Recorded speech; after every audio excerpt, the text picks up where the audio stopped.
তিনটা বিষয়ের সমন্বয়ে আমরা আমাদের চাকরি অথবা ব্যবসার ব্লু ওশান খুঁজে পাবো।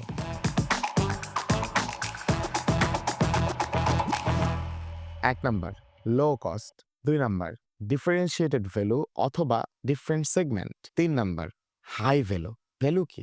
যেটা আপনি দেন মানুষকে, যেটা মানুষ পায় আপনার কাছ থেকে। আপনি কি আপনার দেহ কেটে দেন? না। আপনি আপনার এক্সপেরিয়েন্সটা দেন, আপনি আপনার কাজটা দেন, আপনি আপনার স্কিলটা দেন। সেটা হলো আপনার ভ্যালু। সেটা যদি আপনার নিজের মধ্যে এরকম থাকে যে, "না আমি এটা পাই না, এর চেয়ে বেশি পাই।" আসলে আপনি এটা পান না। আপনার মধ্যে নিজেকে ওজন করার ক্ষমতা নাই। এই ঘটনাটা আমরা আগেই আলাপ করেছি। যে এটা থাকলে আপনি উদ্যোক্তা হতে পারবেন না। কিন্তু আপনি কি ভালো চাকরিজীবী হতে পারবেন? প্রশ্নই আসে না। এই গুণ থাকলে কিছুই হতে পারবেন না যদি আপনি এমন হন যে আপনি ভ্যালু বেশি করেন নিজের, ওভার ভ্যালু করেন আপনি। হবে না। আপনাকে আপনার মার্কেট প্রাইস জানতে হবে। আপনার ভ্যালুর প্রাইস জানতে হবে। জব করছেন, হাই ভ্যালু দিচ্ছেন। জব করছেন, অন্যের চেয়ে একটু কস্টে হাই ভ্যালু দিচ্ছেন। জব করছেন, ডিফারেন্ট সেগমেন্টে আপনার ভ্যালুটা দিচ্ছেন। আপনি বললেন যে ভালো ক্যামেরা পার্সনের অভাব। মানে লাইক আপনি অস্কার জয়ী কোনো ক্যামেরা পার্সনের মতো, সিনেমাটোগ্রাফারের মতো হয়ে গেলেন। এত ভালো। এখন আপনি হাই ভ্যালু দিলেন, ডিফারেনশিয়েটেড ভ্যালু দিলেন, ল কস্ট। আপনার মানের একজন সিনেমাটোগ্রাফারের প্রাইস হচ্ছে কথার কথা ৳১,০০,০০০। আপনি 90,000 এ হ্যাপি থাকেন।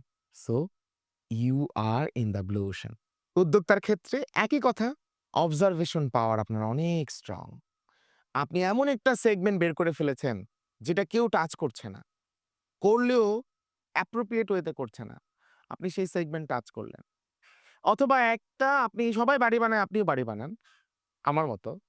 কিন্তু আপনি ডিফারেন্ট সেগমেন্টে বানান। ডিফারেন্ট প্লেসে বানান, যেখানে কেউ বানাইতে চাইছে না এখনই। আপনি বেস্টটা দিচ্ছেন। হইতে পারে। সো এরকম ডিফারেনশিয়েট ভ্যালু দিলেন। এবার আপনি হাই ভ্যালু দিলেন। সবচাইতে ভালো বাড়িটা বানাইলেন ব্যবসায়। যেই বাড়িটার চেয়ে ভালো বাড়ি আর কেউ বানাইতে পারবে না ওই লোকেশনে। চেষ্টা করলেন আপনি ওইটা যাইতে এট লিস্ট। আর ওই যে ভ্যালুটা দিচ্ছেন, সেটার দাম হওয়া উচিত ৳১৫,০০০ স্কয়ার ফিট বা ৳১০,০০০ স্কয়ার ফিট। কথার কথা। আপনি দিলেন ৳৮,০০০ স্কয়ার ফিট, ৳৯,০০০ স্কয়ার ফিট, ১,০০০ কম দিলেন।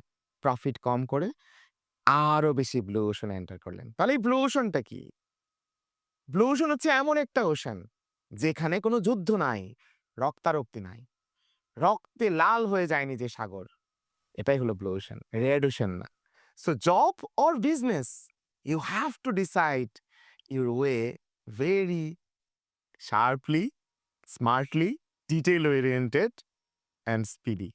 পরের টপিকটা হলো ছাঁটাই করতে শেখা, না বলতে শেখা, কাট করতে শেখা। অনেকভাবে বলতে পারেন। কিন্তু না বলতে শেখা বললে বোধহয় সহজে বোঝা যাবে।